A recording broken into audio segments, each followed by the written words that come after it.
Notre chronique du jour sur une filière en colère. Depuis quelques années, éleveurs de chiens et chats font les frais de particuliers peu scrupuleux des normes en vigueur pour vendre des animaux.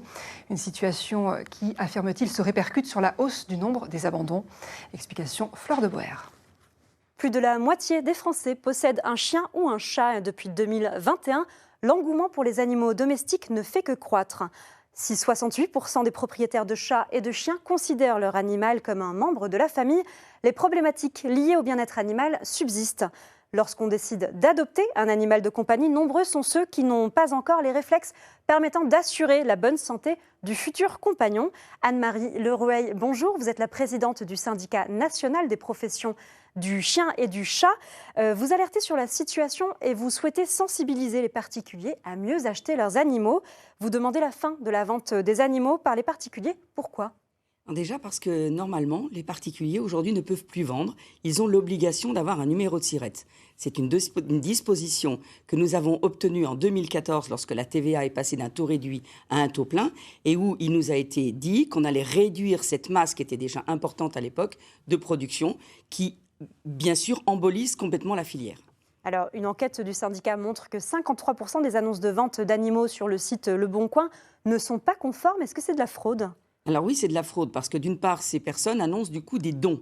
Ils annoncent des dons et quand vous les contactez, ces dons se transforment en 1000, 1500, 2000 euros, évidemment en espèces. Et ils n'hésitent même pas à écrire dans les messageries.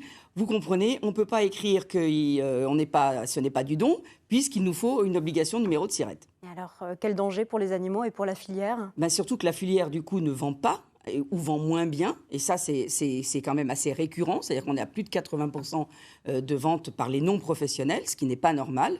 Et puis il y a un danger derrière dans la mesure où, d'une part, les animaux partent sans aucun conseil, alors que les éleveurs, c'est leur job de donner des conseils, ils ne laissent pas partir les chiots et les chatons comme ça. Et puis d'autre part, ces animaux se retrouvent en majorité dans les refuges. Alors la réglementation évolue pour les professionnels, mais pas pour les particuliers ? Oui, les normes, encore des normes, toujours des normes, mais les particuliers, eux, n'en ont pas, alors que les professionnels, ma foi, sont tenus quand même de respecter la loi. 100 000 abandons par an en France d'animaux de compagnie, dont la grande majorité n'est pas issue d'élevage professionnel. Est-ce que les mesures du gouvernement sont suffisantes ? Elles ne le sont pas. Preuve en est, 10 ans après, on fait toujours le même constat malheureusement, plus de 80%, je l'ai dit tout à l'heure. Il faut qu'il y ait une vraie volonté politique de stopper, de couper ce robinet qui alimente les refuges et les fourrières.